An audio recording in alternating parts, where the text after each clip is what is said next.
नमस्कार साथियों, स्वागत है आपका ऑनलाइन स्टडी ग्रुप में। इस विशेष श्रृंखला के अगले चरण में आज आप लोग ग्राम विकास शोध प्रणाली से जुड़े प्रश्नों को देखेंगे।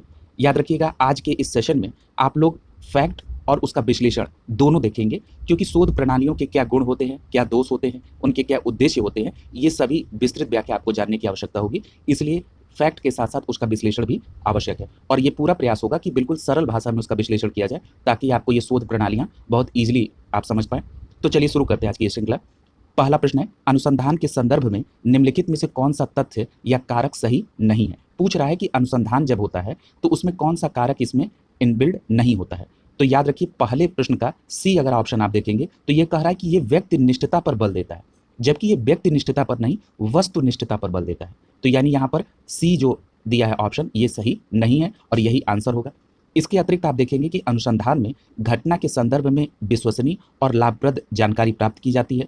वैज्ञानिक दृष्टिकोण का भी पालन किया जाता है अनुसंधान के संदर्भ में, यानी ए और बी सही है, यहाँ पर विकल्प सी सही नहीं है, और यही पूछ रहा है कि कौन सा सही नहीं है, इसलिए पहले प्रश्न का सही जवाब होगा विकल्प सी। अगला देखिए, दूसरे प्रश्न को देखिए। दूसरे प्रश्न में क्या पूछा जा रहा है?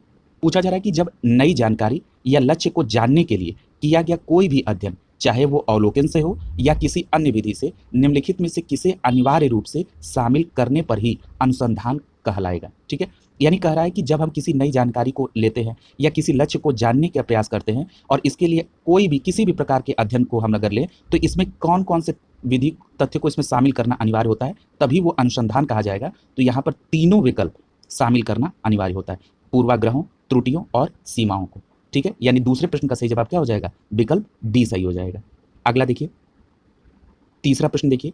तीसरे प्रश्न में पूछ रहा है कि ग्रामीण विकास में अनुसंधान के संदर्भ में निम्न में से कौन सा सही है। ठीक है, तो चलिए देखिए, पूछ रहा है कि जब आप ग्रामीण विकास के लिए कोई अनुसंधान करते हैं तो इससे आशय अनुसंधान शोध विधियों के प्रयोग से है। तो बिल्कुल सही बात है, यानी कि उसमें अनुसंधान या शोध विधियों का प्रयोग करेंगे ही करेंगे।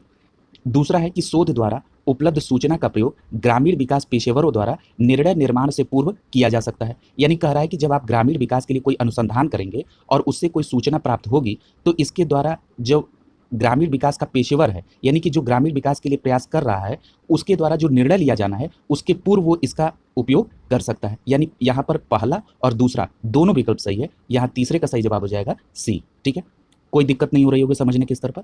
चलिए चौथे प्रश्न को देखते हैं।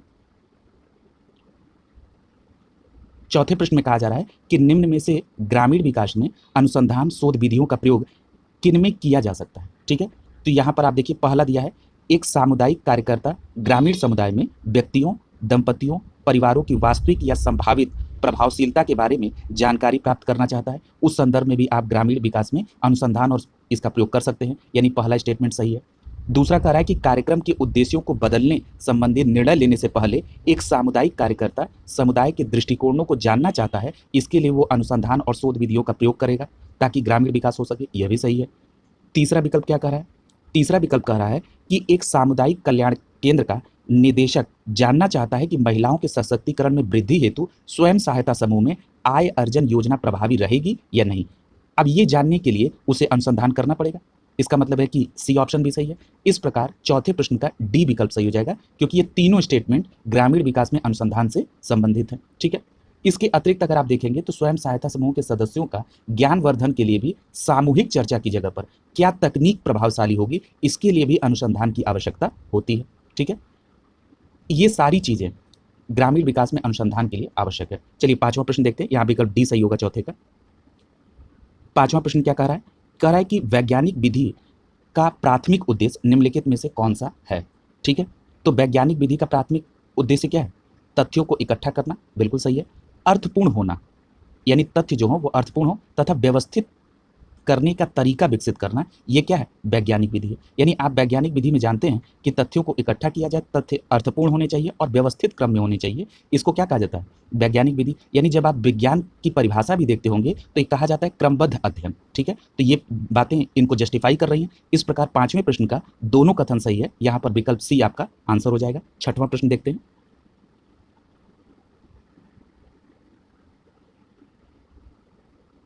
छठवें प्रश्न में पूछा जा रहा है कि तथ्य तथा सिद्धांत के संदर्भ में निम्नलिखित में से कौन सा सही है। ठीक है, तो अब यहां देखिए, कह रहा है कि सिद्धांत, पहला जो ए है, कह रहा है कि सिद्धांत किसी तथ्य पर आधारित नहीं होता है और न ही तथ्य सिद्धांत पर आधारित होता है। ये पहला स्टेटमेंट गलत है। क्यों गलत है? इसलिए क्योंकि तथ्य जो सिद्धांत जो होता है वो किसी तथ्य पर ही तो आधारित होगा, और जो सिद्धांत होता है वो सिद्धांत जब बनाया जाता है तो उसके मूल में क्या होता है? तथ्य होता है। किसी तथ्य के आधार पर ही तो सिद्धांत डेवलप होगा। इसका मतलब है कि सिद्धांत और तथ्य तो एक दूसरे के पूरक है, यानी और ये कह रहा है कि एक दूसरे पर आधारित नहीं होता है, यानी पहला स्टेटमेंट क्या है? गलत है। सिद्धांत बिना तथ्यों के आधार पर कैसे डेवलप होगा? दूसरा कह रहा है कि तथ्य अपना महत्व सिद्धांत से प्राप्त नहीं करते, गलत है। तथ्य अपना महत्व सिद्धांत से क्यों नहीं करेंगे? क्योंकि सिद्धांत के जबकि मूल में ही तथ्य है, ठीक है? तो यानी यहाँ पर दोनों कथन गलत है, ठीक है?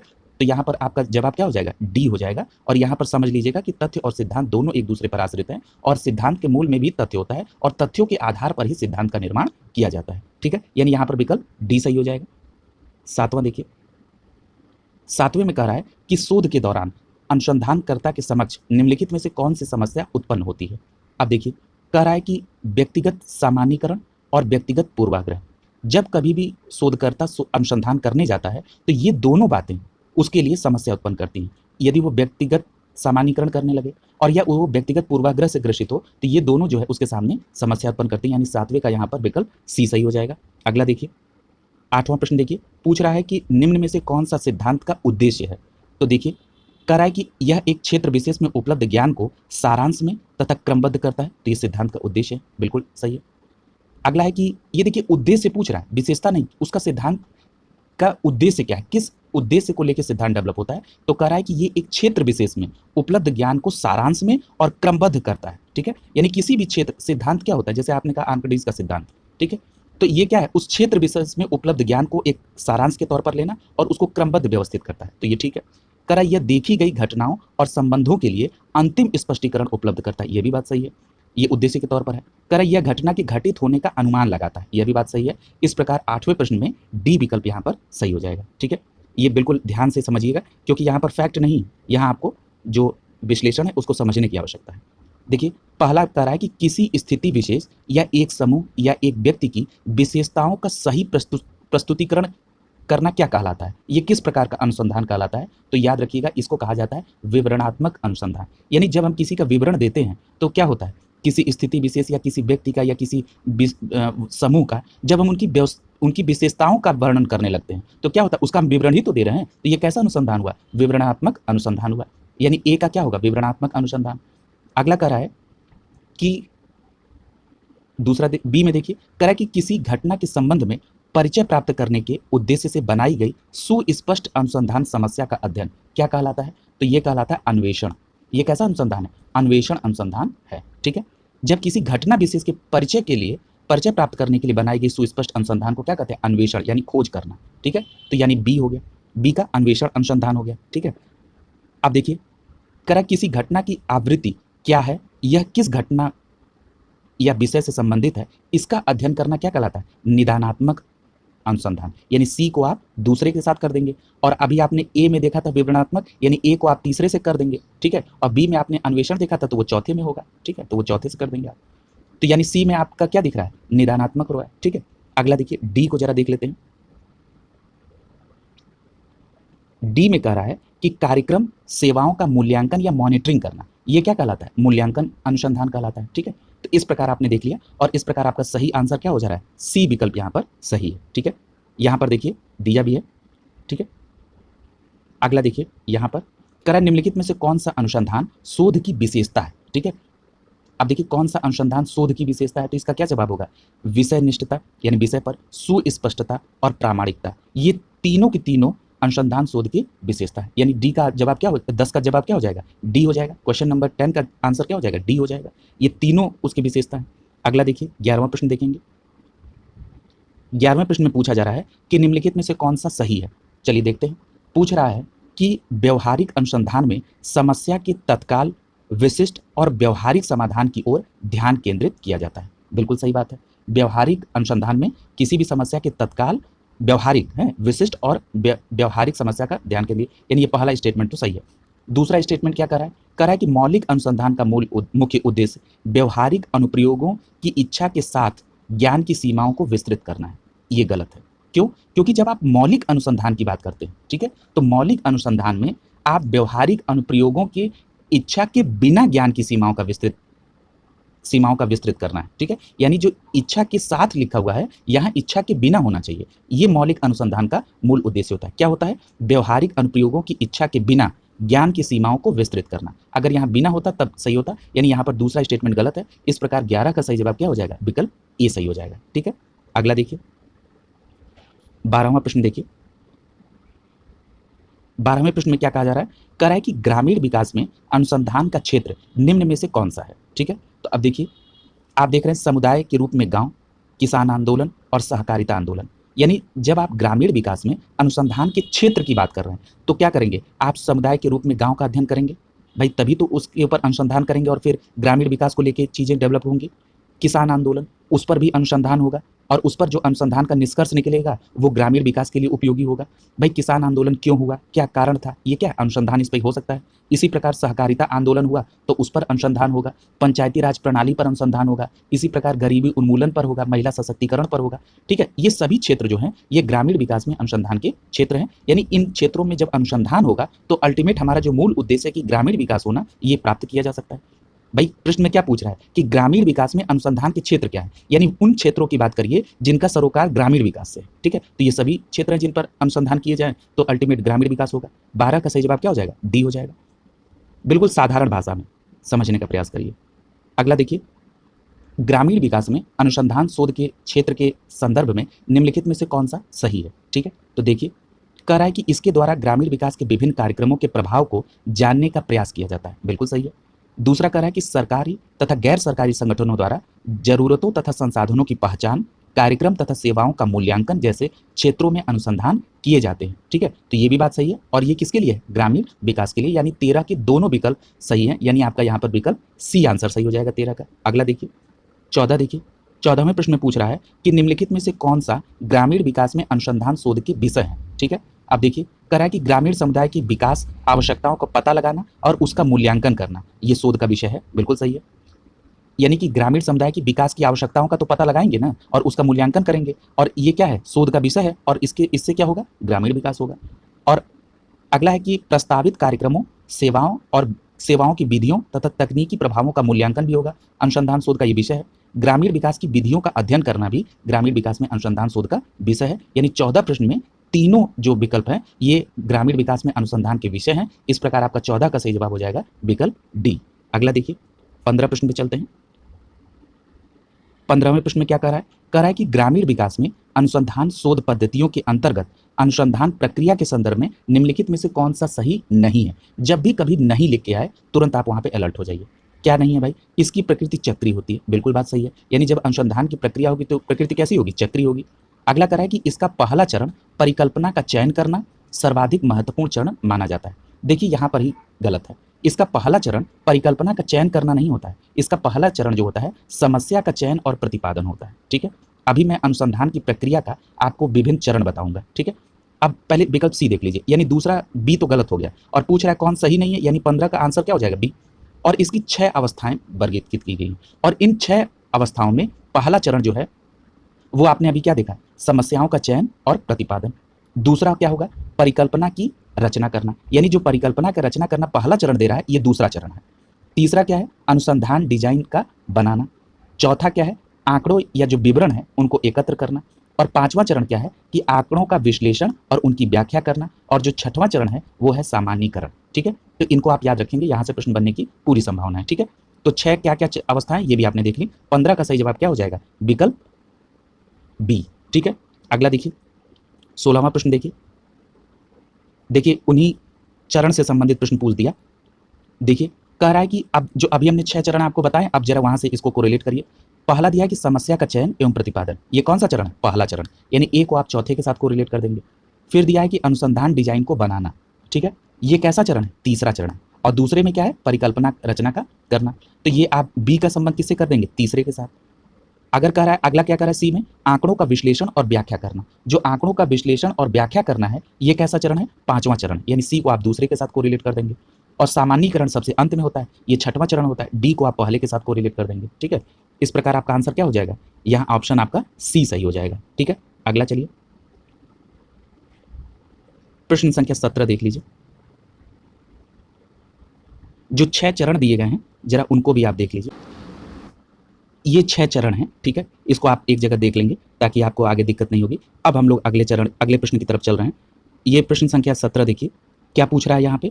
पूछ रहा है कि अनुसंधान प्रक्रिया की स्थिति के संदर्भ में निम्नलिखित में से कौन-सा सही है? तो जरा देखिए अनुसंधान प्रक्रिया की स्थिति के संदर्भ में कौन-सा सही है?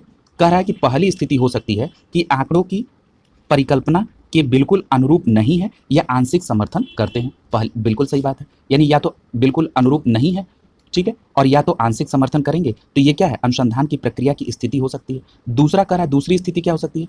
दूसरी स्थिति में चाहे शोध सफल हो तो भी सलाह दी जाती है कि अध्ययन को दोहराया जाए, ठीक है? तो ये अनुसंधान की प्रक्रिया की स्थिति में यहाँ पर आपके दोनों कथन बिल्कुल सही है, यानी 17 का यहाँ पर सी आंसर हो जाएगा। अगला देखिए 18वां प्रश्न देखिए। 18वें प्रश्न में कहा जा रहा है कि अनुसंधान या शोध प्रक्रिया में स्वतः सुधार की आवश्यकता निम्न में से किस स्थिति में पड़ती है? तो जब आंकड़ों की परिकल्पना बिल्कुल समर्थ नहीं करते हैं, ठीक है, यानी जब आंकड़ों की परिकल्पना का बिल्कुल समर्थन नहीं करते हैं तब भी स्वतः सुधार की आवश्यकता होती है, ठीक है, यानी जब आंकड़े परिकल्पना का बिल्कुल समर्थन न करें तब भी आपको अनुसंधान या शोध में क्या करना होता है? स्वतः सुधार करने की आवश्यकता होती है। और जब आंकड़े परिकल्पना का आंशिक समर्थन करें, यानी पूर्ण समर्थन या आंशिक समर्थन, तब भी आप स्वतः सुधार की प्रक्रिया करेंगे, यानी यहाँ पे 18 का सी आंसर सही हो जाएगा, ठीक है। अगला देखिए 19वें प्रश्न में क्या कह रहा है? कह रहा है कि अनुसंधान शोध की समस्या की रचना के बारे में कौन सा सही नहीं है, ठीक है। तो यहाँ पर देखिए क्या कह रहा है? बी विकल्प देखिए, अनुसंधानकर्ता द्वारा चयन की गई समस्या से पूरी तरह से परिचित होने के लिए उपलब्ध साहित्य की आवश्यकता नहीं होती है। अब देखिए सीधा सीधा स्टेटमेंट गलत है। क्यों? कह रहा है कि अनुसंधान शोध की समस्या की रचना के संदर्भ में कौन सा सही नहीं है?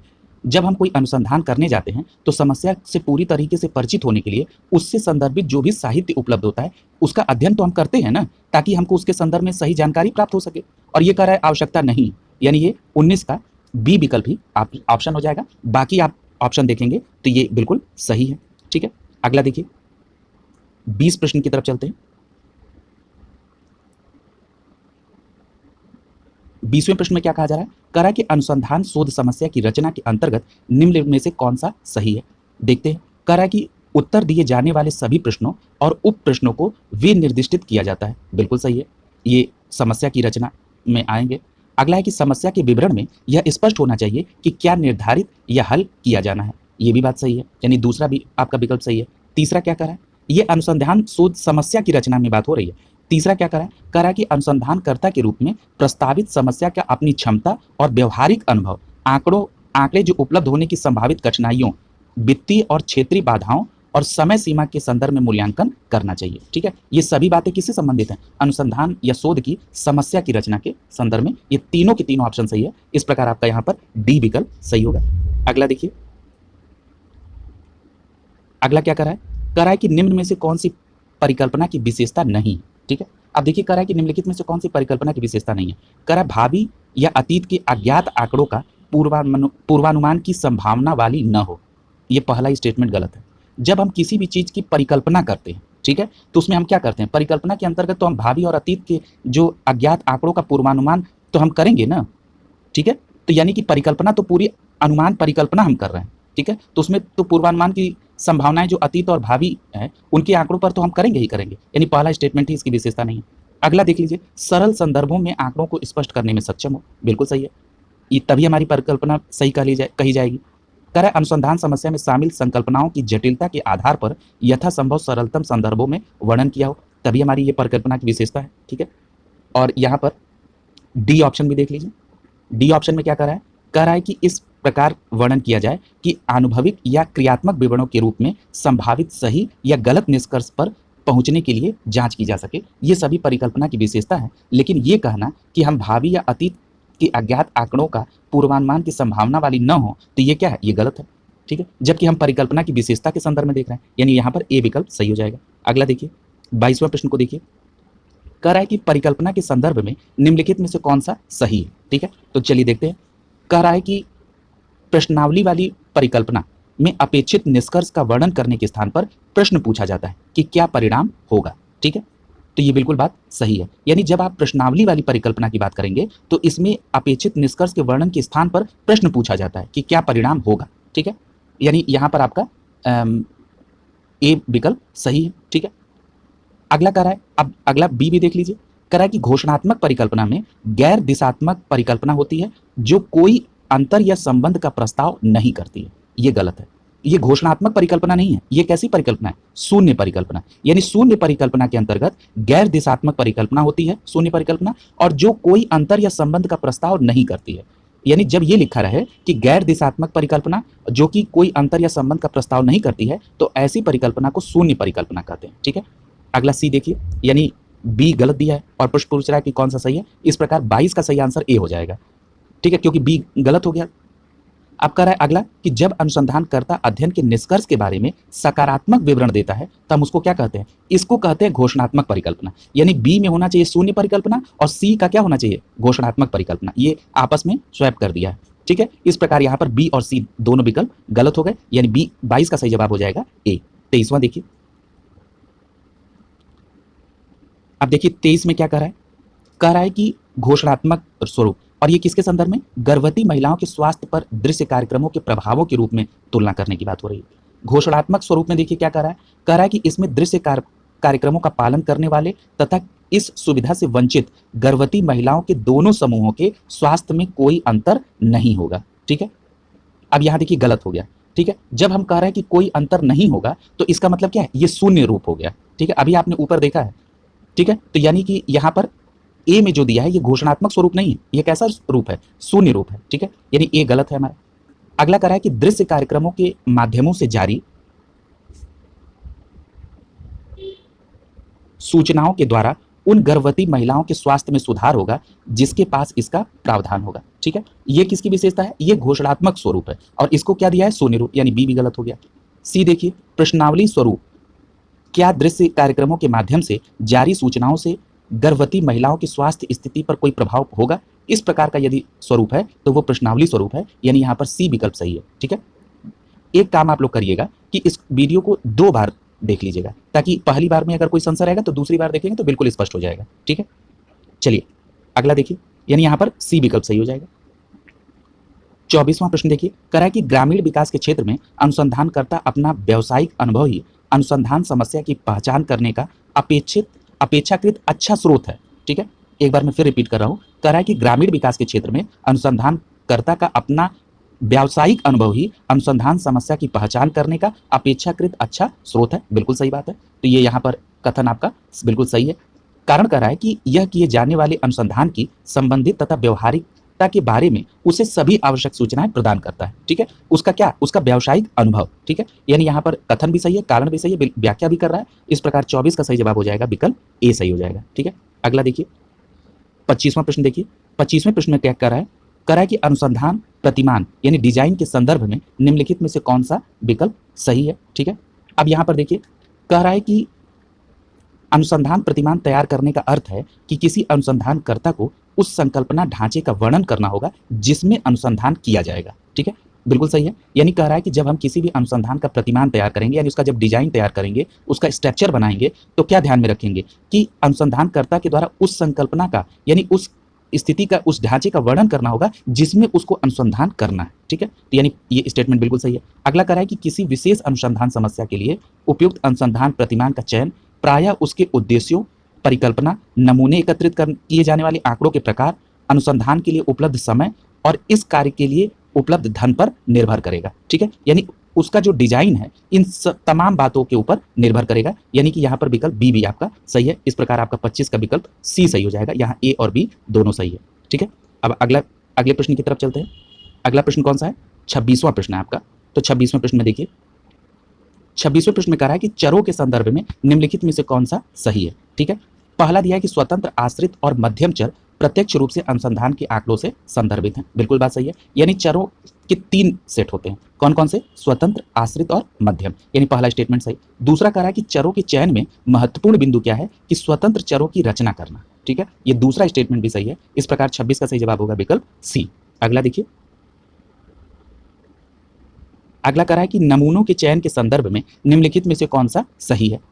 तो देखिए कह रहा है कि नमूनों का आकार, नमूनों का चयन करने की तकनीक और नमूनों का प्रकार नमूनों के चयन में महत्वपूर्ण विषय है, यानी पहला स्टेटमेंट बिल्कुल सही है। यानी नमूने का आकार, चयन, तकनीक, ये प्रकार, ये सब क्या होगा? इसी के आधार पे तो आप नमूने का चयन करेंगे। अगला कह रहा है नमूने के आकार अनुसंधान परियोजनाओं के उद्देश्य की प्रकृति और स्वरूप पर निर्भर करती है। ठीक है, यानी अनुसंधान की परियोजना का क्या उद्देश्य है, उसकी प्रकृति और स्वरूप के आधार पर ही नमूने के आकार का चयन होगा, यानी ये भी सही है। अगला देखिए, कह रहा है कि जब संभावना के नियमों का पालन नहीं किया जाता है तथा केवल अपने अध्ययन की आवश्यकताओं को पूरा करते हुए दिखाई देने वाले विषयों के नमूने का चयन करते हैं, तो ये नमूना गैर संभावित नमूना कहलाता है। ठीक है, ये भी आपका स्टेटमेंट बिल्कुल सही है। ठीक है, क्या कह रहा है कि जब संभावना के नियमों का, यानी जो संभावित नियम है उनका पालन न किया जाए और केवल अध्ययन की आवश्यकता को पूरी करने के लिए विषय के नमूने का चयन करते हैं, तो इस प्रकार का नमूना कैसा कहलाता है? गैर संभावित नमूना, यानी ऐसा नमूना जिसमें संभावना के नियमों का पालन नहीं किया गया है। ठीक है, यानी यहाँ पर कौन सा स्टेटमेंट सही हो जाएगा? डी विकल्प आपका सही हो जाएगा। ठीक है, अगला देखिए, 28वें प्रश्न को देखिए, कह रहा है कि निम्नलिखित में से कौन सा सही है। तो देखिए, कह रहा है कि अवलोकन, साक्षरता और प्रश्नावली आंकड़ों एकत्रित करने के लिए मुख्य 3 पद्धतियां हैं। ठीक है, तो ये बिल्कुल सही है। अगला कह रहा है कि अधिकतर शोधकर्ता आंकड़ों के कई स्रोतों का उपयोग करते हैं, ये स्टेटमेंट गलत है। याद रखिएगा, अधिकतर शोधकर्ता जो है वो आंकड़ों के लिए एक स्रोत का उपयोग करते हैं। इसका मतलब ये नहीं है कि आंकड़ों के कई स्रोतों का उपयोग शोधकर्ता द्वारा नहीं किया जाता है, किया जाता है। जब विस्तृत दायरे में अगर आपको स्रोत का प्रस्ताव रखना हो तो आपको फिर जब शोध का आंकड़ा बड़ा होगा तब आप कई सारे स्रोतों का उपयोग करेंगे, लेकिन साधारणतया ये कह रहा है अधिकतर शोधकर्ता, तो अधिकतर नहीं, सामान्यतः शोधकर्ताओं के द्वारा एक स्रोतों का प्रयोग किया जाता है। ठीक है, लेकिन जब आपके शोध का बड़ा दायरा होता है तब आप जाके कई स्रोतों का उपयोग करते हैं। ठीक है, यानी यहाँ पर बी स्टेटमेंट गलत हो गया, यानी इस प्रश्न का सही जवाब क्या होगा? विकल्प ए सही हो जाएगा। अगला देखिए, अगला कह रहा है कि अनुसंधान रिपोर्ट प्रारूप कितने भाग होते हैं। तो याद रखिएगा, अनुसंधान रिपोर्ट प्रारूप के 3 भाग होते हैं। कौन कौन से? एक होता है आरंभिक, दूसरा होता है मूल पाठ या सामग्री, और तीसरा होता है संदर्भ सामग्री। ठीक है, ये अनुसंधान रिपोर्ट के 3 भाग होते हैं, आरंभिक, मूल पाठ और संदर्भ सामग्री, यानी विकल्प कौन सा सही हो जाएगा? बी विकल्प यहाँ पर सही हो जाएगा। अगला देखिए, अगला कह रहा है कि ग्राम विकास में शोध प्रणाली के संदर्भ में निम्नलिखित में से कौन सा सही है। तो कह रहा है कि ग्राम विकास में सामाजिक अनुसंधान सामाजिक विषयों से संबद्ध मामलों में सूचना एकत्रित करने के लिए अनुभवजन्य पद्धति पर निर्भर होते हैं, ये बिल्कुल सही बात है। अगला कह रहा है कि विवेचनात्मक अनुसंधान में शोधकर्ता को उन विचारों को त्याग करना पड़ता है जो सच्चाई के निकट न हो, बिल्कुल बात सही है, यानी उन विचारों को आपको त्याग करना ही पड़ेगा जो सच्चाई के निकट न हो, नहीं तो फिर विवेचना ही सही नहीं होगी। ठीक है, तो यानी यहाँ पे आपका सी विकल्प सही हो जाएगा, दोनों ही कथन सही है। अगला देखिए, अगला प्रश्न कह रहा है कि जिस प्रपत्र के द्वारा एक शोधकर्ता अध्ययन से प्राप्त निष्कर्षों को व्यवस्थित रूप से प्रस्तुत करते हैं उसको क्या कहा जाता है। तो याद रखिएगा, उसको क्या कहते हैं? शोध प्रतिवेदन कहते हैं। ठीक है, यानी किसी भी शोधकर्ता के अध्ययन से प्राप्त निष्कर्षों को जब वो व्यवस्थित रूप से प्रस्तुत करता है तो उसको क्या कहते हैं? शोध प्रतिवेदन कहते हैं। यहाँ पे ए विकल्प सही होगा। और ये कब होता है? जब विश्वविद्यालय में जब शोध उपाधि प्राप्त होती है, इसके द्वारा आप एक व्यावसायिक डिग्री या सर्टिफिकेट आपको मिलता है, यानी जब आप किसी भी शोध के लिए आप उससे निष्कर्ष जो मिला उसको आप व्यवस्थित रूप से जब प्रस्तुत करते हैं तो वो शोध प्रतिवेदन के तौर पे रहता है। और ये कब होता है? जब विश्वविद्यालय में आप शोध कार्य करते हैं तो इस प्रकार का आप शोध प्रतिवेदन प्रस्तुत करते हैं, जिसके बाद आपको कोई सर्टिफिकेट वगैरह मिलता है। यानी आपका यहाँ पर विकल्प कौन सा सही हो जाएगा? ए विकल्प सही हो जाएगा। अगला देखिए, अगला कह रहा है कि विज्ञान का संबंध वैज्ञानिक पद्धति से है, न कि किसी विशेष अध्ययन विषय से। ठीक है, ये कथन किसका है? तो याद रखिएगा, ये कथन स्टुअर्ट चेज का है, यानी यहाँ पर विकल्प ए सही होगा। ये देखिए फैक्चुअल है, यहाँ पे आपको ये ध्यान रखना होगा कि ये जब भी कभी इस तरह का स्टेटमेंट पूछा जाता है तो बिल्कुल ये स्टेटमेंट किससे संदर्भित है ये आपको बिल्कुल क्लियर कट होना चाहिए। तो यहाँ पर विकल्प ए सही हो जाएगा आपका। ठीक है, अगला देखिए, अगला कह रहा है कि ग्रामीण समाज के लोगों को किन आपदा की समस्या के रूप में सामना करना पड़ता है। तो आपदा के तौर पे बाढ़, पाला, सूखा, ये सभी है, यानी यहाँ पर विकल्प डी सही हो जाएगा। अगला देखिए, अगला पूछ रहा है कि ग्रामीण समाज में कृषि के अतिरिक्त किया जाने वाला कार्य कौन सा है। तो ग्रामीण समाज कृषि के अतिरिक्त क्या करता है? पशुपालन, इसी को तो ही मिश्रित कृषि कहते हैं। ठीक है, तो यानी 34 का क्या होगा? ए ऑप्शन सही हो जाएगा यहाँ पे। अगला देखिए, ये बातें साधारण है, ये आप सभी को मालूम होंगी। अगला देखिए, नगर नगरीकरण की प्रारंभिक अवस्था दर्शाते हैं, क्या दर्शाते हैं? तो नगर नगरीकरण की जो प्रारंभिक है वो है विजातीय रूपांतरण। क्या है? विजातीय रूपांतरण, यानी 35 का सही जवाब क्या हो जाएगा? विकल्प ए सही हो जाएगा। 36 देखिए, कह रहा है कि निम्नलिखित में से नगरीय समुदाय की विशेषता कौन सी है। तो नगरीय समुदाय की विशेषता कौन कौन सी है?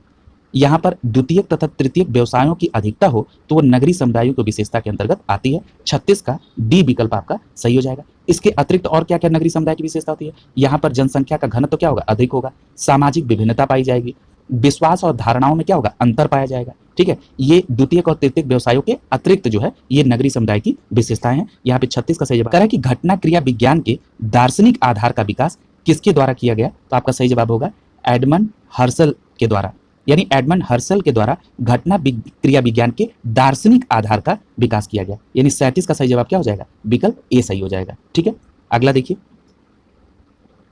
अगला प्रश्न कह रहा है कि निम्न में से यह कथन किसका है कि सामाजिक स्थितियां, मौखिक व्यवहार तथा एक बड़ा व्यक्ति क्या कर सकता है, इसके ठोस निर्धारक कारक हैं। ठीक है, तो यह कथन किसका है, लेबोव का है। किसका है, लेबोव का है, यानी यहां पर विकल्प सी सही हो जाएगा। लेबोव ने कहा कि सामाजिक स्थितियां, मौलिक व्यवहार तथा एक बड़ा व्यक्ति क्या कर सकता है, इसकी ठोस निर्धारक कारक हैं। ठीक है, यानी यहां पर विकल्प सी सही हो जाएगा। अगला देखिए, 39वां प्रश्न देखिए, कह रहा है कि निम्नलिखित में से किसने कहा कि व्यक्तित्व एक मनोवैज्ञानिक परिघटना है जो न जैविक है और न ही सामाजिक, अपितु दोनों के योग की उत्पत्ति है। ठीक है, ये किसका स्टेटमेंट है, तो ये स्टेटमेंट है डेविस का, यानी यहाँ पर विकल्प बी सही हो जाएगा। ठीक है, ये आपको बिल्कुल कथन एग्जैक्ट मालूम होना चाहिए, ये किसका है, इसमें कोई बहुत विश्लेषण की आवश्यकता नहीं है, यानी यहाँ पर ये फैक्चुअल है, यानी बी आपको यहाँ आंसर होगा। अगला देखिए, कह रहा है कि निम्नलिखित में से पारिवारिक विघटन का परिणाम नहीं कहा जा सकता, यानी पारिवारिक विघटन का मतलब पारिवारिक बिखराव, टूट होना परिवार में। अब इसका पूछा है परिणाम क्या है, तो बच्चों के पालन पोषण की समस्या, बिल्कुल। स्त्रियों की समस्या, बिल्कुल सही बात है, जब परिवार में डिस्प्यूट होता है तो स्त्रियों की समस्या उत्पन्न होती है। अगला है व्यक्तिगत विघटन, व्यक्तिगत स्तर पर भी विघटन होता है। युद्ध कोई उसका परिणाम नहीं होता। ठीक है, यानी यहाँ पर डी विकल्प आपका आंसर हो जाएगा। ठीक है, अगला देखिए, पूछ रहा है भारत में निम्नलिखित में से कहां आज भी संयुक्त परिवारों की सर्वाधिक संख्या है, तो आपका सीधा जवाब क्या हो जाएगा, संयुक्त परिवार का मतलब ग्रामीण समुदाय में, यानी विकल्प ए सही हो जाएगा। अगला देखिए, कह रहा है कि सामाजिक संरचना शब्द से किसका बोध होता है, तो याद रखिएगा जब हम सामाजिक संरचना की बात करते हैं तो बाह्य स्वरूप की भी बात हो रही है और आंतरिक स्वरूप की भी बात हो रही है, यानी यहाँ पर विकल्प सी सही हो जाएगा, ए और बी दोनों। ठीक है, याद रखिएगा सामाजिक संरचना का मतलब केवल बाह्य स्वरूप नहीं होता है, आंतरिक स्वरूप भी सामाजिक संरचना का ही आता है, क्योंकि स्टार्टिंग परिवार से होती है और परिवार में आंतरिक स्वरूप सम्मिलित होता है। ठीक है, अगला देखिए, कह रहा है कि सोशल चेंज नामक पुस्तक के लेखक कौन है, तो आपका सही जवाब होगा विकल्प डी, ऑकबर्न जो है ये सोशल चेंज नामक पुस्तक के लेखक हैं, और इसमें इन्होंने मानवीय संबंधों, व्यवहारों, परिस्थितियों, इन सभी चीज़ों का उनका मूल्यांकन और उनमें परिवर्तन के कारणों के बारे में इसमें लिखा है। ये सोशल चेंज किसका है, ऑकबर्न का, विकल्प डी सही हो जाएगा यहाँ। अगला देखिए, कह रहा है कि हिंदू दर्शन के अनुसार संयुक्त परिवार की संरचना में सर्वाधिक निम्न स्थिति किसकी मानी जाती है, तो ये देखिएगा अगर संयुक्त परिवार में सर्वाधिक निम्न स्थिति देखेंगे तो ये विधवा स्त्री की होगी, यहाँ पर विकल्प डी सही हो जाएगा। ठीक है, यानी बाकी ऑप्शन के कंपेयर में सबसे जो निम्न स्थिति होती है वो विधवा स्त्री की होती है। अगला देखिए, निम्नलिखित में से कौन संयुक्त परिवार की विशेषता नहीं है। ठीक है, अब देखिए संयुक्त परिवार की विशेषता कौन नहीं है, व्यक्तिवादिता की भावना। जब संयुक्त परिवार होती है तो उसमें सामूहिकता की भावना होती है, न कि व्यक्तिवादिता की, यहाँ विकल्प सी आंसर हो जाएगा, ये संयुक्त परिवार की विशेषता नहीं। ठीक है, अगले प्रश्न में देखिए, अगला 46वां प्रश्न देखना है। 46वें प्रश्न में क्या करा है, सामाजिक शोध विधि के संबंध पाया जाता है किसमें, तो सामाजिक शोध पद्धति, सामाजिक घटनाक्रम, मानव व्यवहार, सामाजिक जीवन के विभिन्न पक्ष, यानी इन तीनों में सामाजिक शोध विधि का संबंध पाया जाएगा। भाई सामाजिक घटनाक्रम से सीधा शोध विधि का संबंध होगा। मानव व्यवहार, समाज का निर्माण कैसे होता है, सामाजिक संबंधों का एक जाल होता है जिसमें मानव एक के जुड़ने से क्रिएट होता है, तो उनके व्यवहारों का अध्ययन करेंगे ही करेंगे। सामाजिक जीवन कि विभिन्न पक्षों का अध्ययन सामाजिक शोध विधि में होगा ही होगा, यानी ये तीनों ऑप्शन बिल्कुल सही है, यहाँ डी विकल्प सही हो जाएगा। पूछ रहा है कि निम्नलिखित में से कौन सामाजिक शोध विधि की विशेषता नहीं है। ठीक है, तो यहाँ पर आप देख रहे हैं कि सांख्यिकी विश्लेषण की कमी ये सामाजिक शोध विधि की विशेषता के अंतर्गत नहीं आएगा, बल्कि ये क्या है, उसके दोष के संदर्भ में। यहाँ पर वैज्ञानिक पद्धति ये विशेषता है, नए तथ्यों की खोज विशेषता है, प्रमाणों का विश्लेषीकरण ये भी विशेषता है, यानी 47 का सही जवाब क्या हो जाएगा, सी हो जाएगा। अगला देखिए, कह रहा है कि 48वां प्रश्न क्या कर रहा है, सामाजिक शोध विधि के विषयों के क्षेत्रों में शामिल नहीं होता है, तो कौन सा शामिल नहीं होता है, भूमि का वितरण। इसमें भूमि के वितरण से कोई मतलब ही नहीं है, इसमें ग्रामीण समुदाय की बात होगी, सामूहिक व्यवहार, सामूहिक संघर्ष, इन सभी तथ्यों पर आधारित होगा सामाजिक शोध विधि। ठीक है, उसका क्षेत्र, यानी यहाँ पर सी विकल्प आपका सही हो जाएगा। अगला देखिए, पूछ रहा है कि सामाजिक शोध विधि का व्यवहारिक उद्देश्य कौन सा है, तो इसका व्यवहारिक उद्देश्य क्या है, समस्या का समाधान करना, सामाजिक नियंत्रण, सामाजिक विघटन निराकरण, यानी उस सामाजिक विघटन का निराकरण किया जा सके, यही तो सामाजिक शोध विधि का व्यवहारिक उद्देश्य है। यानी यहाँ पर तीनों कथन जो है ये तीनों व्यवहारिक उद्देश्य हैं सामाजिक शोध विधि के, यहाँ डी ऑप्शन आपका सही हो जाएगा। अगला प्रश्न देखिए, 50वां प्रश्न क्या करा है, कि निम्न में से सामाजिक शोध विधि की समस्या नहीं है, तो कौन सी समस्या नहीं है? तो ये कह रहा है कि सामाजिक विघटन का निराकरण। ठीक है, अब ये जो सामाजिक विघटन का निराकरण है, ये सामाजिक शोध विधि की समस्या नहीं है। ठीक है, ये तो उसका उद्देश्य है। ठीक है, अभी आपने पढ़ा है ना कि सामाजिक शोध विधि का व्यवहारिक उद्देश्य। ठीक है, तो क्या है, व्यवहारिक उद्देश्य में आता है। ठीक है, तो ये शोध विधि की समस्या नहीं है। ठीक है, तो यानी यहाँ पे 50 का ऑप्शन क्या हो जाएगा? बी ऑप्शन हो जाएगा। ठीक है, और बाकी निर्देशन चयन की समस्या, ये उसकी शोध विधि की समस्या है। वस्तुनिष्ठता का अभाव अगर होगा तो ये भी सामाजिक शोध विधि की समस्या है। सही माप का अभाव हो तो ये सामाजिक शोध विधि की समस्या है। लेकिन सामाजिक विघटन का निराकरण अगर कहा जा रहा है तो ये समस्या नहीं है, ये क्या है, ये उसका उद्देश्य है। यानी 50 का सही ऑप्शन क्या होगा? बी। अगला देखिए 51वां क्या करा है? करा निम्नलिखित में से कौन सामाजिक सर्वेक्षण शोध के उद्देश्य है? अब देखिए उद्देश्य की बात कर रहा है। यहां पर आप देखेंगे सामाजिक घटना का वर्णन करना, कार्य कारण संबंध की खोज करना, रचनात्मक कार्य, ये सभी सामाजिक सर्वेक्षण शोध के उद्देश्य हैं। यानी यहाँ 51 का विकल्प डी सही हो जाएगा। तो आपको यहाँ पर गुण, दोष, उद्देश्य ये सभी क्लियर हो रहे होंगे और ये बिना जाने आप प्रश्न सही नहीं कर सकते हैं। ठीक है, यानी यहाँ पर डी विकल्प सही होगा। अगला देखिए, कह रहा है कि सामाजिक सर्वेक्षण पद्धति का प्रमुख गुण नहीं है। अब देखिए गुण की बात हो रही है, तो प्रमुख गुण कौन सा नहीं है? समस्या का चुनाव करना। ठीक है, अब ये देखिए समस्या का चुनाव करना, ये सामाजिक सर्वेक्षण का क्या है? गुण नहीं है, बल्कि सर्वेक्षण का ये चरण है। बात समझ रहे हैं? ये सर्वेक्षण के चरण में अभी आपने पढ़ा था, ये उसका गुण नहीं है। उसका गुण क्या है सामाजिक सर्वेक्षण का? वस्तुनिष्ठता, वैज्ञानिक परिदृश्य, गुणात्मक सूचनाएं, ये उसके गुण हैं। और जो समस्या का चुनाव करना है, ये उसका सर्वेक्षण का अंग है। ठीक है, यानी आपका 52 का सही विकल्प क्या होगा? सी हो जाएगा। देखिए कितना बारीक अंतर है। अगला देखिए, कह रहा है कि सामाजिक सर्वेक्षण पद्धति के प्रमुख दोष है। अब दोष कौन कौन से हैं? अवास्तविक सूचनाएं अगर होंगी तो ये दोष होगी। निर्दर्शन त्रुटि, तो ये क्या है? ये भी क्या है? दोष के अंतर्गत आ जाएगा। अगर अमूर्त घटनाओं का अध्ययन असंभव हो तब भी दोष के अंतर्गत आएगा। यानी यहां पर विकल्प डी आपका सही हो जाएगा। अगला देखिए, पूछ रहा है कि ऐतिहासिक अनुसंधान विधि का संबंध पाया जाता है। तो ऐतिहासिक अनुसंधान विधि का संबंध किससे पाया जाता है? भूतकाल के शोध से। जब ऐतिहासिक शब्द लग गया तो भूतकाल के शोध से ऐतिहासिक अनुसंधान विधि का संबंध पाया जाता है। ठीक है, और इस विधि का मूल उद्देश्य क्या होता है? अतीत, वर्तमान और भविष्य के मध्य संबंध स्थापित करना, और जिससे कि वैज्ञानिकों की जो जिज्ञासा है उनको शांत करना होता है। ठीक है, यानी 54 का विकल्प क्या हो जाएगा? ए हो जाएगा। अगला देखिए 55 प्रश्न देखेंगे। कह रहा है कि ऐतिहासिक अनुसंधान विधि के अध्ययन के क्षेत्र में शामिल पाया जाता है क्या? अब देखिए इसमें आपने देखा कि संस्थाओं का कार्य, संवैधानिक विचार व्यवस्था का विकास और मनोवैज्ञानिक विचारों का विकास, ये तीनों चीजें ऐतिहासिक अनुसंधान विधि के अध्ययन क्षेत्र में शामिल हैं। ठीक है, यानी जब हम ऐतिहासिक अनुसंधान विधि का प्रयोग करते हैं तो उसके अध्ययन क्षेत्र में क्या क्या होती है? संस्थाओं के कार्य पर अध्ययन होता है, फिर संवैधानिक विचारों की व्यवस्था के विकास पर और मनोवैज्ञानिक विचारों के विकास पर भी अध्ययन होता है। यानी 55 का विकल्प डी सही हो जाएगा। अगला देखिए, कह रहा है कि वैज्ञानिक पद्धति का सामाजिक शोध कार्य किस पर आधारित नहीं होता है? तो याद रखिएगा ये चिंतन पर आधारित नहीं होता है, ये प्रयोग, परीक्षण, तार्किकता, ठीक है, इन पर, वस्तुनिष्ठता, इन पर आधारित होता है। यानी 56 का आपका सही जवाब क्या हो जाएगा? विकल्प ए सही हो जाएगा। ये शोध कार्य के पर, ये जो वैज्ञानिक पद्धति पर आधारित शोध कार्य का ये विषय नहीं है, ए आपका ऑप्शन हो जाएगा। अगला देखिए, पूछ रहा है कि निम्नलिखित में से वैज्ञानिक शोध पद्धति की विशेषता नहीं है। ठीक है, तो अब इसमें देखिए कौन सी विशेषता नहीं है? भावनात्मकता। वैज्ञानिक शोध पद्धति में भावनात्मकता का कोई जगह नहीं होती है। ठीक है, क्लियर कट। इसमें क्या होती है? इसमें सत्यापनशीलता होगी, तार्किकता होगी, निश्चितता होगी, वस्तुनिष्ठता होगी। ठीक है, ये सारी चीजें होंगी, न कि भावनात्मकता। यानी 57 का विकल्प सी सही हो जाएगा। ये विशेषता वैज्ञानिक पद्धति की नहीं है। अगला देखिए, करा 58 प्रश्न पे देखिए, करा है कि सामाजिक समस्याओं के शोध कार्य में वैज्ञानिक पद्धति के तहत अपनाए जाने वाले प्रमुख चरण में कौन सा शामिल नहीं पाया जाता है? तो आपका सही जवाब क्या होगा? सार्वभौमिक सिद्धांत स्थापित करना, ये सामाजिक समस्याओं के शोध कार्य में वैज्ञानिक पद्धति के द्वारा अपनाए गए चरणों में शामिल नहीं है। ठीक है, चरण की बात पूछ रहा है ना, तो चरण में सार्वभौमिकता सिद्धांत को स्थापित करना ये कोई चरण नहीं है। ठीक है, चरण में क्या क्या चरण होते हैं? समस्या का चुनाव करना, उपकल्पना का निर्माण करना, चरों का चयन करना, सामग्री की संकल्पना करना, सामग्री का विश्लेषण करना और उसका निष्कर्ष निकालना, ये उसके प्रमुख चरण है। सार्वभौमिकता सिद्धांत स्थापित करना उसका चरण नहीं है। 58 का सही ऑप्शन क्या होगा? डी हो जाएगा। थोड़ा सा ध्यान देंगे तो आपका प्रश्न सही हो जाएगा।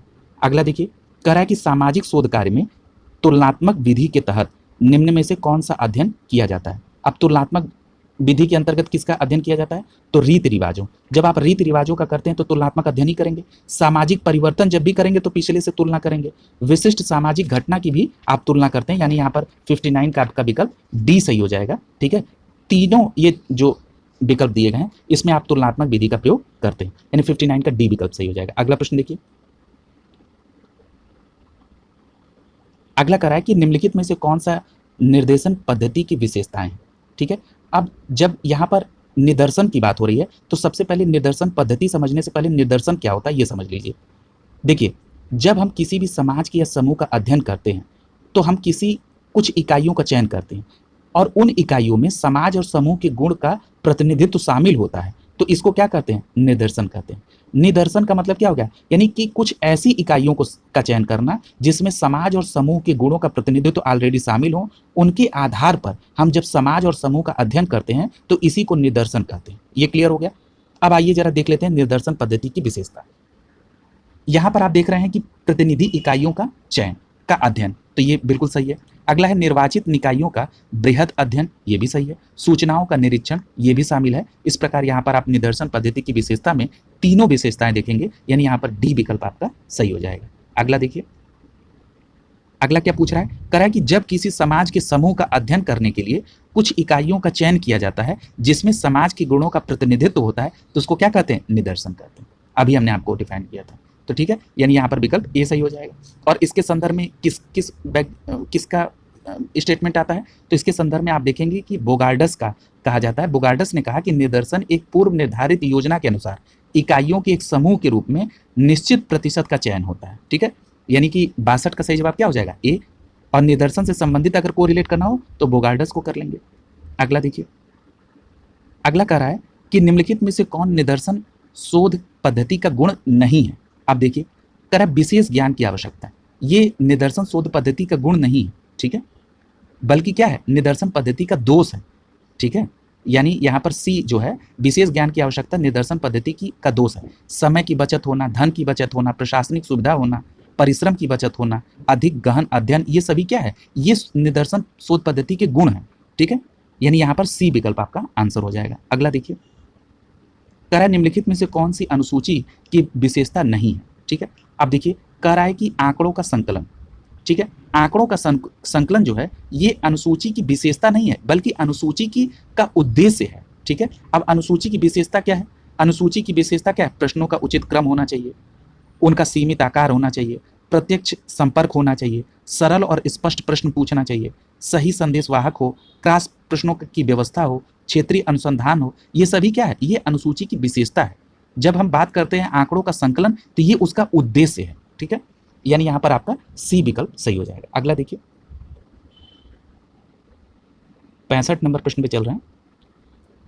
65 प्रश्न क्या कर रहा है? कह रहा है कि अवलोकन को वैज्ञानिक विधि की कौन सी विधि कहा जाता है? तो याद रखिएगा, अवलोकन को वैज्ञानिक विधि की शास्त्रीय विधि कहा जाता है। कौन सी विधि? शास्त्रीय विधि। याद रखिएगा, अवलोकन को वैज्ञानिक विधि की शास्त्रीय विधि कहा जाता है। यहाँ 65 का सही जवाब क्या हो जाएगा? विकल्प ए सही हो जाएगा। अगला देखिए, कह रहा है कि अवलोकन पद्धति की प्रमुख समस्याएं, सीमाएं और दोष क्या हैं? तो विश्वसनीयता का अभाव ये समस्या है। सीमित क्षेत्र का अध्ययन, ये भी उसकी समस्या, सीमा और दोष के अंतर्गत आएगा। और संख्यात्मक पद्धति का प्रयोग कठिन, ये भी, यानी यहाँ पर तीनों स्टेटमेंट जो हैं ये अवलोकन पद्धति की प्रमुख समस्या, सीमाएं और दोष के अंतर्गत आएंगी। यहाँ पर 66 का सही जवाब होगा डी। अगला देखिए, कह रहा है कि निम्नलिखित में से कौन साक्षात्कार के उद्देश्यों का प्रभाव नहीं है? ठीक है, अब देखिए, कह रहा है कि यहाँ पर देखिए विकल्प डी में लचीलापन दिया है। ये लचीलापन जो है ये साक्षात्कार के उद्देश्यों का भाग नहीं है बल्कि ये क्या है? साक्षात्कार का गुण है। यानी साक्षात्कार क्या है? साक्षात्कार एक सामाजिक शोध का एक महत्वपूर्ण पद्धति है और इसकी विशेषता क्या है कि इसमें लचीलापन होता है। ठीक है, हम इसके द्वारा दूसरे के आंतरिक विचारों को समझने का प्रयास करते हैं। ठीक है, यानी ये उसका उद्देश्य नहीं है बल्कि ये उसका क्या है? गुण है। और जबकि अगर हम उपकल्पना का निर्माण करना, ये साक्षात्कार का उद्देश्य है। यानी अल्टीमेट रिजल्ट क्या है ये पूछ रहा है। प्राथमिक तथ्यों का संकलन करना ये उद्देश्य है। पुनरीक्षण ये भी उद्देश्य है। ठीक है, यानी 67 का सही जवाब क्या हो जाएगा? डी। ये साक्षात्कार जो का गुण है लचीलापन। ठीक है, अगला देखिए, कह रहा है निम्नलिखित में से कौन साक्षात्कार के प्रमुख दोष है? ठीक है, तो यहाँ पर आप देख रहे हैं खर्चीली विधि, एकरूपता की कमी, मौखिक उत्तर पर विश्वास, ये सभी क्या है, साक्षात्कार के दोष हैं। ठीक है, इसमें एक दोष और प्रचलित है, प्रशिक्षित साक्षात्कारकर्ता का अभाव, ये भी क्या है, साक्षात्कार का दोष है। ठीक है, यहाँ डी विकल्प सही हो जाएगा। अगला देखिए, कह रहा है कि निम्नलिखित में से कौन प्रश्नों की प्रकृति के आधार पर प्रश्नावली का वर्गीकरण या प्रकार नहीं है। ठीक है, तो यहाँ आप देख रहे हैं संरचित प्रश्नावली। अब देखिए क्या पूछ रहा है, जरा ध्यान दीजिएगा। कह रहा है कि प्रकृति के आधार पर प्रश्नावली का वर्गीकरण। जब आप प्रकृति के आधार पर प्रश्नावली का वर्गीकरण करेंगे तो प्रश्नावली की प्रकृति क्या होगी, या तो प्रतिबंधित प्रश्नावली होगी, या तो खुली प्रश्नावली होगी, या तो मिश्रित प्रश्नावली होगी। ये प्रश्नावली का या प्रश्न का ये क्या होगी, ये प्रकृति होगी। लेकिन जब हम संचरित प्रश्नावली की बात करते हैं तो ये प्रश्नावली का प्रकृति के आधार पर वर्गीकरण नहीं है, बल्कि ये उसकी संरचना के आधार पर वर्गीकरण है। यानी प्रश्नावली की जब हम संरचना के आधार पर वर्गीकरण करेंगे तब संरचित प्रश्नावली की बात करेंगे। लेकिन जब हम उसकी प्रकृति के आधार पर, यानी कि उसकी प्रश्न की प्रकृति कैसी है, इसके आधार पर वर्गीकरण करते हैं तो प्रतिबंधित, खुली प्रश्नावली, मिश्रित प्रश्नावली, ये सब आता है। ठीक है, यानी यहाँ पर आपका विकल्प कौन सा सही हो जाएगा, बी विकल्प सही हो जाएगा। यानी संरचित प्रश्नावली का वर्गीकरण तो है, लेकिन किस आधार पर है, तो ये संरचना के आधार पर है, न कि प्रकृति के आधार। मैं बार बार स्पष्ट कर रहा हूँ, आप लोग क्लियर हो गया होगा, कोई इसमें संदेह नहीं रहेगा। अगला देखिए, कह रहा है कि निम्नलिखित में से कौन प्रश्नावली प्रविधि का गुण नहीं है। ठीक है, अब देखिए कह रहा है कि अपूर्ण सूचना ये प्रश्नावली प्रविधि का गुण नहीं है। ठीक है, अपूर्ण सूचना ये गुण नहीं, ये क्या है, दोष है। ठीक है, अगर आपने प्रश्नावली की और उससे कोई अपूर्ण सूचना निकल रही है तो ये उसका गुण थोड़ा नहीं, ये दोष है उसका। और गुण क्या है, सरल प्रविधि, कम खर्चीली है, सूचनाओं की शीघ्र प्राप्ति हो जाती है, ये सब क्या उसके गुण है। 70 का सही जवाब होगा सी। अगला देखिए कि कैसे व्याख्या से आप ये समझने का प्रयास कीजिए कि कैसे आपको प्रश्न को हैंडल करना है। अगला देखिए, निम्नलिखित में से कौन प्रश्नावली के अवगुण या दोष हैं। अब प्रश्नावली के अवगुण और दोष क्या है के अंतर्गत देखिए क्या, प्रत्युत्तरों की समस्या, यदि प्रत्युत्तर की समस्या हो रही है प्रश्नावली में तो ये उसके दोष हो गया। अस्पष्ट लेख तो ये दोष है। सूचनाओं की अविश्वसनीयता होती है तो ये भी दोष है, यानी यहाँ पर डी विकल्प सही हो जाएगा। अगला देखिए, कह रहा है कि अंतर वस्तु विश्लेषण पद्धति की सर्वप्रथम शुरुआत कब हुई थी। तो याद रखिएगा, अंतर वस्तु विश्लेषण की जो शुरुआत है ये सबसे पहले मलकोम विल्ली द्वारा की गई थी। किसके द्वारा, मेलकोम विल्ली के द्वारा। मेलकोम विल्ली ने 1926 में अंतर वस्तु विश्लेषण पद्धति की सबसे पहले शुरुआत की थी। 72 का सही जवाब क्या हो जाएगा, विकल्प बी सही हो जाएगा, 1926 में। अगला देखिए, पूछ रहा है कि अंतर वस्तु विश्लेषण का प्रमुख उद्देश्य कौन सा है। तो याद रखिएगा, अंतर वस्तु का प्रमुख उद्देश्य क्या है, गुणात्मक तथ्यों का मात्रात्मक स्वरूप देना, गुणात्मक अध्ययनों को वैश्विक रूप देना, संप्रेषण की प्रभावशीलता साधनों का विकास करना, संप्रेषण संबंधी अध्ययन को सुलभ और सरल बनाना, ये अंतर वस्तु विश्लेषण का प्रमुख उद्देश्य है। ठीक है, यानी यहाँ पर विकल्प आपका डी सही हो जाएगा। ठीक है, अगला देखिए, 74 प्रश्न क्या करा है, करा कि व्यक्तिक अध्ययन पद्धति में सामाजिक संबंधों के अध्ययन में शामिल होता है। ठीक है, जब हम व्यक्तिक अध्ययन करते हैं तो सामाजिक संबंधों में क्या शामिल होता है, तथ्यों का विश्लेषण, सर्वांगीण अध्ययन और गुणात्मक विश्लेषण, ये तीनों शामिल होता है। यहाँ पर आपका डी विकल्प सही हो जाएगा। अगला देखिए, कह रहा है कि किसी एक सामाजिक इकाई, चाहे वो व्यक्ति हो या परिवार या संस्था या समुदाय, के जीवन के अन्वेषण और विवेचन करने की पद्धति क्या कहलाती है।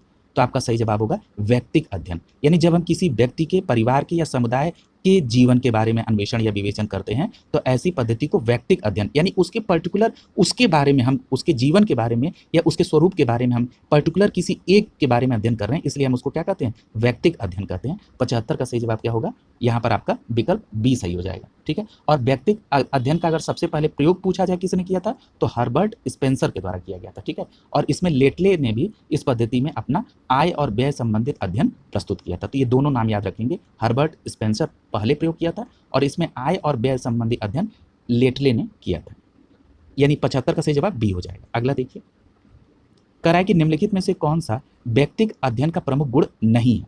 अब देखिए कौन सा गुण नहीं है, पक्षपात की संभावना। पक्षपात की संभावना उसका व्यक्तिक गुण नहीं है, बल्कि व्यक्तिक अध्ययन का ये दोष है। ठीक है, ये क्या गुण नहीं है, ये दोष है। ठीक है, यानी यहाँ पर बी ऑप्शन सही हो जाएगा। अगला देखिए, कह रहा है कि निम्नलिखित में से कौन सांख्यिकी विश्लेषण की उपयोगिता तथा महत्व का स्पष्टीकरण है। ठीक है, तो यहाँ पर आप देख रहे हैं कि तथ्यों का तुलनात्मक अध्ययन में सहायक, पूर्वानुमान में सहायक, नियोजन के क्षेत्र में सहायक, ये सभी क्या है, उसकी विश्लेषण की उपयोगिता और उसका महत्व है। यानी यहाँ पर आपका तीनों विकल्प सही है, यानी डी ऑप्शन आपका सही हो जाएगा 77 का। ठीक है, अगला देखिए प्रश्न 78 देखिए, कराए कि कौन सांख्यिकी की विशेषता को सही संदर्भित नहीं करता है। ठीक है, तो अब देखिए कौन सही संदर्भित नहीं कर रहा है, तो यहाँ देख रहे हैं आप व्यवस्थित एकीकरण की कमी। जहाँ पे कमी शब्द है तो वो सांख्यिकी विशेषता की तरफ कहाँ जाएगी, ये तो उसकी कमी हो गई। ठीक है, यानी ये उसका दोष हो गया। ठीक है, तो ये हमारा ऑप्शन सी हो जाएगा यहाँ पर, ये सांख्यिकी की विशेषता के अंतर्गत नहीं आएगा, ये दोष के अंतर्गत है। तथ्यों का सामूहिकरण, तथ्यों का संख्यात्मक प्रस्तुतिकरण, आंकड़ों का विशुद्ध स्वरूप, ये सब क्या है, सांख्यिकी की विशेषताएं हैं, यानी 78 का सही जवाब होगा सी। अगला देखिए 79 को देख लीजिए, कह रहा है कि सांख्यिकी का सामाजिक जीवन में काफ़ी महत्व है, इसके बावजूद इसमें निम्न में से कौन सी कमियां सीमाएं पाई जाती हैं। ठीक है, तो केवल संख्यात्मक तथ्यों का अध्ययन होता है, किसमें, सांख्यिकी के अंतर्गत। दुरुपयोग हो सकता है, सांख्यिकी परिणाम का भ्रामक होना। ठीक है, तो ये सभी चीजें जो हैं इसकी कमियों के अंतर्गत आती हैं, यानी 79 का सही जवाब हो जाएगा डी। पूछ रहा है कि निम्नलिखित में से कौन अनुभववाद के संदर्भ में सही है, तो यहाँ पे अनुभववाद के संदर्भ में आप विकल्प बी देख रहे हैं। कह रहा है कि यह एक ऐसी प्रणाली है जो सभी पूर्व जानकारियों को निरस्त करती है और अनुभव और प्रयोगों पर आधारित होती है, यानी यहाँ पर आपका बी विकल्प सही हो जाएगा। और एक बात और याद रखिएगा, यदि आपसे पूछा जाए कि पहला अनुभववादी किसे माना जाता है, तो आपका जवाब होगा बेकन को पहला अनुभववादी माना जाता है। 80 का सही जवाब होगा विकल्प बी। अगला देखिए, अगला प्रश्न कह रहा है कि अनुभवजन्य शोध अनुसंधान के संदर्भ में कौन सा सही नहीं है। अब देखिए कह रहा है कि यह ठोस, सी ऑप्शन देखिए, यह ठोस व्यक्तिक परिकल्पना को बढ़ावा देती है। ठीक है, ये स्टेटमेंट गलत है। क्यों? क्योंकि ये कह रहा है कि ठोस अव्यक्तिक प्रक्रिया को बढ़ावा देती है, न कि व्यक्तिक को। ठीक है, तो यानी यहां पर अगर ये लिखा रहता कि ठोस अव्यक्तिक प्रक्रिया को बढ़ावा देती है तो यहां पर सही होता। ठीक है, तो यहां पर आपका सी ऑप्शन ये सही नहीं है, बाकी जो है ये अनुभवजन्य शोध पर आधारित बिल्कुल सही है। ठीक है, अगला देखिए,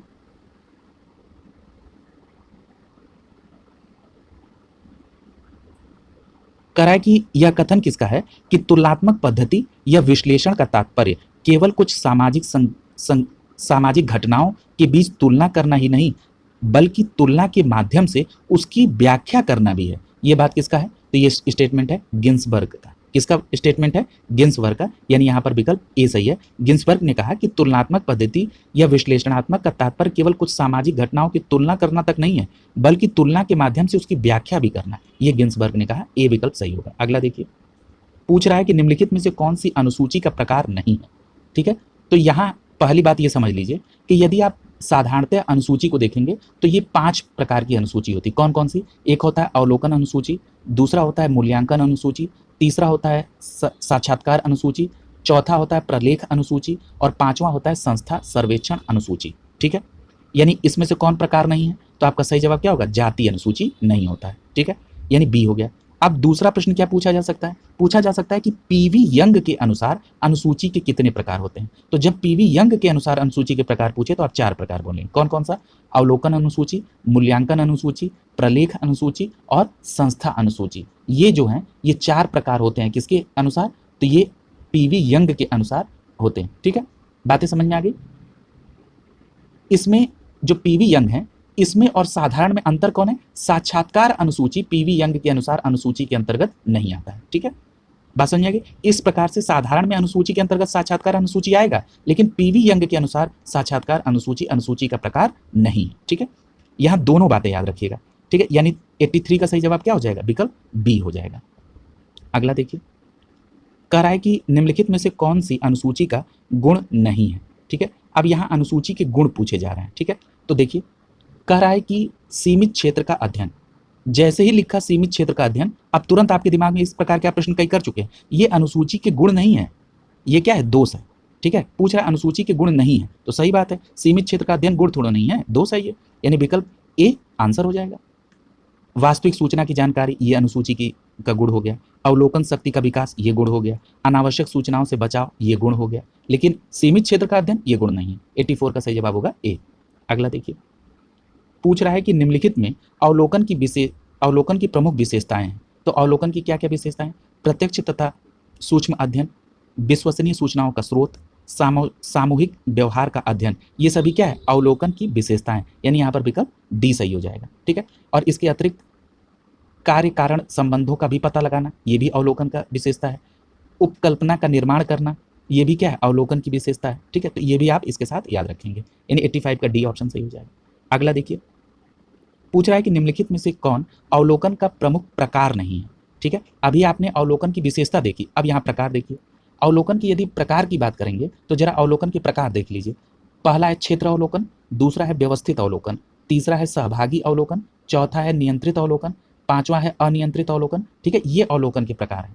लेकिन यहाँ पर अभी आपने कहा उपसंकल्पना का निर्माण करना, ये अवलोकन की विशेषता के अंतर्गत आता है। अभी हमने आपको बताया कि उपकल्पना का निर्माण करना ये अवलोकन की विशेषता है, न कि उसका प्रकार। ठीक है, और अभी हमने उसके प्रकार के बारे में आपको डिटेल में बता दिया। इस प्रकार 86 का सही जवाब क्या हो जाएगा, सी हो जाएगा। उपकल्पना का निर्माण करना ये अवलोकन का प्रकार नहीं बल्कि उसकी विशेषता है। इस प्रकार आज आप लोगों ने इन प्रश्नों को देखा। इसमें ज़्यादातर प्रश्न विश्लेषण पर आधारित थे और मेरा ये प्रयास रहा कि साधारण भाषा में किस प्रकार से आपको इसको समझा दिया जाए। निश्चित तौर पर आपको पसंद आया होगा। पसंद आया होगा तो लाइक करें, कमेंट में अपनी प्रतिक्रिया दें। आप सभी अपनी तैयारी को सतत जारी रखें। ये बात सत्य है कि मौसम अनुकूल नहीं है, फिर भी आप अपनी तैयारी को सतत जारी रखें। शुभकामनाओं के साथ आप सभी का बहुत बहुत धन्यवाद।